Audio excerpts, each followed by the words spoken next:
Bismillahirrahmanirrahim. Assalamualaikum warahmatullahi wabarakatuh.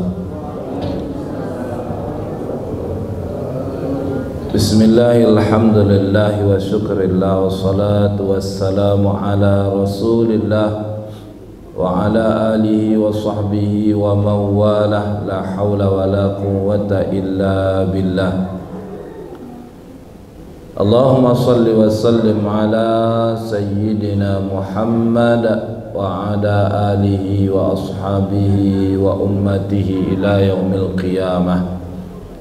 Subhanaka la ilma lana illa ma 'allamtana innaka antal alimul hakim. Allahumma faqihna wa zurriyatana wa 'allimna ta'wil. Amma ba'd.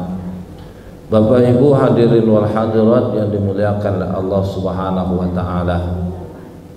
Senantiasa kita selalu bersyukur atas limpahan nikmat titipan yang Allah berikan kepada kita semua. Dari sekian banyak nikmat, nikmat yang terbesar adalah nikmat Islam. Alhamdulillah kita hingga detik ini bisa istiqamah memeluk dan meyakini Islam sebagai dinul haq. Mudah-mudahan Allah melanggengkan dan memberikan kekuatan agar kita istiqomah hingga akhir hayat. Amin ya rabbal alamin. Berselawat kepada Nabi sallallahu alaihi wa alihi wasallam bilafzin Allahumma salli ala sayyidina Muhammad wa ala alihi wa ashabihi wa ummatihi ila yaumil qiyamah. Mudah-mudahan salawat yang kita kirimkan kepada baginda Nabi menjadi pertalian kelak kita bisa memanggil, melihat dan duduk bersama dengan baginda Nabi sallallahu alaihi wasallam. Karena inilah sebagai hujah bagi kita. Kita bisa melihat Nabi, bisa memanggil Nabi, dan bisa duduk bersama Nabi. Maka orang yang paling dekat dengan Nabi kelak di hari kiamat itu tergantung siapa yang paling banyak berselawat kepada beliau.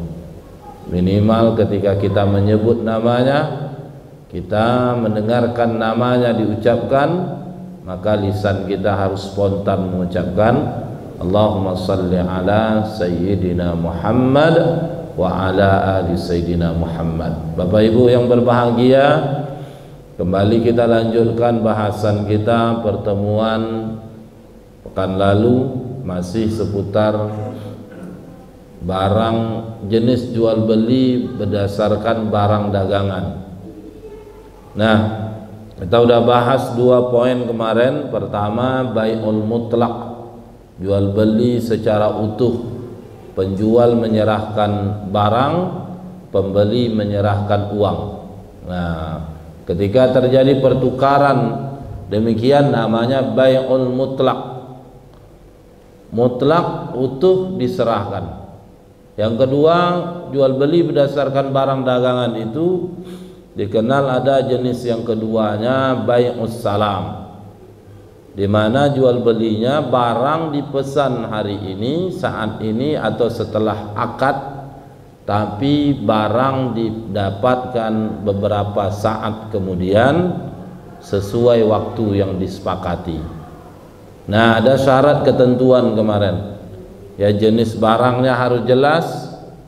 Namun barangnya itu barang yang ditakar, ditimbang, dihitung, khususnya barang-barang pertanian. Yang kedua, waktu penyerahannya harus jelas. Ila ya muajjal di mana waktunya itu harus jelas. Dan yang terakhir, yang ketiga, harganya mesti kontan dibayar di muka. Nah, ini yang membuat jual beli itu menjadi tidak gharar. Karena syarat jual beli itu barang mesti ada.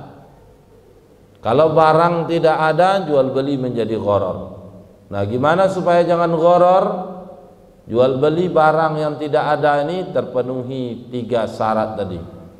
Nama jual belinya disebut bai'us salam atau bai'us salaf. Ya, jual beli. Nah, dibayar di depan tapi barangnya datang kemudian. Nah, ini poin kedua. Yang ketiga itu ada namanya bai'us sharaf, ya. Jual beli pertukaran uang dengan uang. Nah, kemarin ada pertama mutlak. Ini jual beli berdasarkan barang dagangan.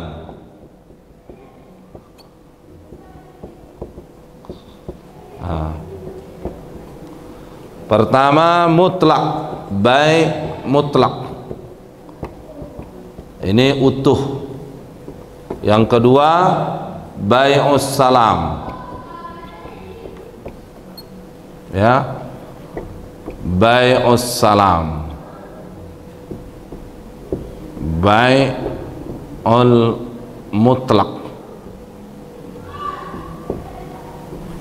Nah, yang ketiga bai'us sharaf.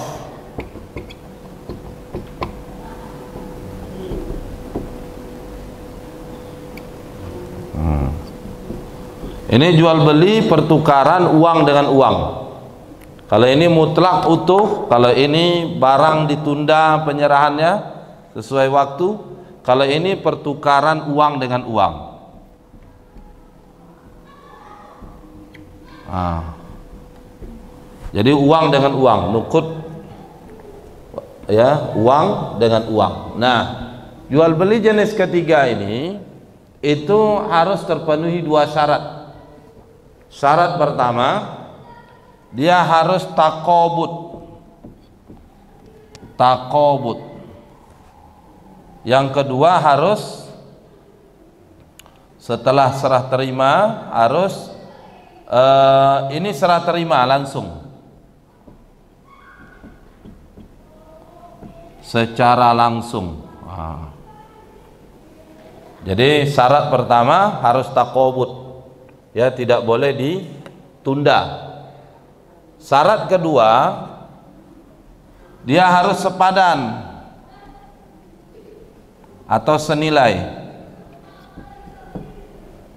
nilainya harus sama, tidak boleh berbeda. Nah, dua syarat ini berlaku kalau uang yang ditukar itu adalah uang yang sejenis.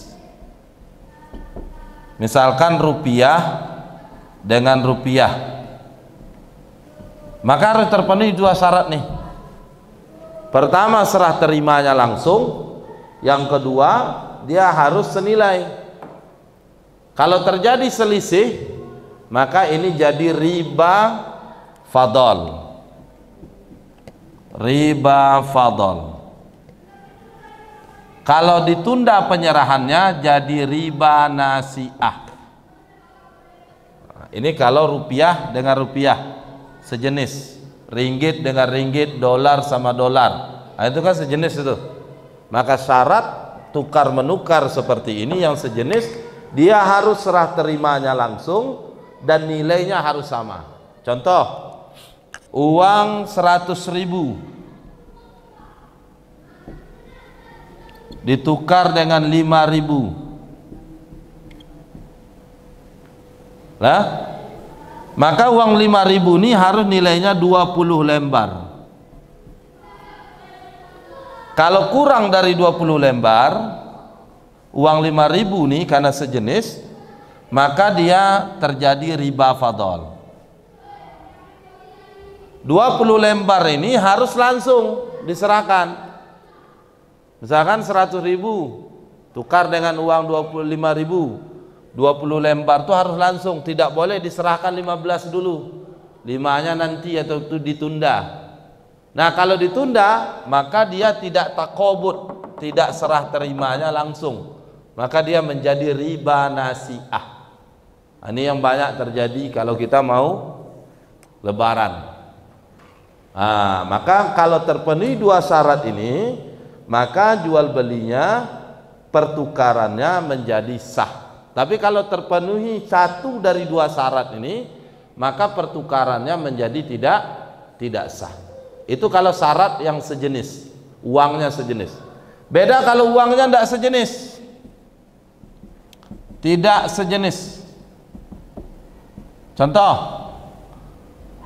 rupiah dengan ringgit, atau rupiah dengan dolar Amerika. Ini kan tidak sejenis nih.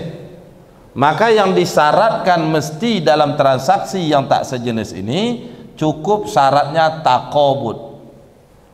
Nilainya pasti beda, selisih terjadi. Misal 1 ringgit 3.500 rupiah, 1 dolar 14.000 rupiah, kan terjadi selisih itu. Tidak mungkin 1 dolar 1 rupiah, 1 ringgit 1 rupiah, maka terjadi selisih 3.500 berarti 1 ringgit, 1 dolar 14.000. Nah, selisih seperti ini dibolehkan kalau dia tidak sejenis, tapi syaratnya mesti taqabud. Taqabud itu langsung serahnya, Pak. Misalkan tukar 1.000 ringgit, nah 1.000 ringgit ditukar, maka 1.000 ringgit itu tidak boleh kita serahkan atau kita terima cuma 500 ringgit dulu. 500-nya ditunda karena tidak ada stok duit di situ. Nah, kalau ini terjadi, maka pertukarannya jadi riba nasi'ah. Ya. Jadi langsung 1.000 ringgit, terima duit 1.000 ringgit, berapa? Misalkan 1 ringgit 3.500 kali 1.000, 3.500.000 duitnya misalkan. Nah, duit 3.500.000 kita serahkan, duit 1.000 ringgit kita terima. Tapi diterima cuma 500 ringgit, 500-nya ditunda nanti sore karena pertukarannya pagi atau besok pagi ya, karena stok duit tidak cukup nih. Maka yang seperti ini terjadi riba nasi'ah. Kenapa? Karena tidak taqabud. Ya, syaratnya mesti taqabud. Ini berdasarkan hadis yang banyak dijelaskan oleh Nabi, di mana Nabi SAW menjelaskan az-zahab biz-zahab, wal fiddah bil fiddah, was sa'ir bis sa'ir, wal tamru bit tamri, wal milhu bil milhi, wal bur bil bir, sawaan bi sawain, waznan bi waznin, yadan bi yadin. Faman zada aw istazada faqad arba, wal akhzu wal mu'tiyu sawaun. Jadi kalau pertukaran emas sama emas, perak sama perak, gandum sama gandum, kurma sama kurma, garam sama garam, jawawut sama jawawut, pertukaran yang sejenis, maka waznan bi waznin, timbangannya harus sama. Nah, ini menjadi dasar rupiah sama rupiah mesti nilainya sepadan. Ya, waznan bi waznin. Yang kedua apa? Yadan bi yadin. Harus terimanya langsung. Itulah disebut taqabud. Tidak boleh ditunda. Faman zada aw istazada faqad arba. Yang memberi tambah atau meminta tambahan telah melakukan riba. Al-akhzu wal mu'tiyu sawaun. Yang mengambil dan yang memberi sama-sama melakukan transaksi riba.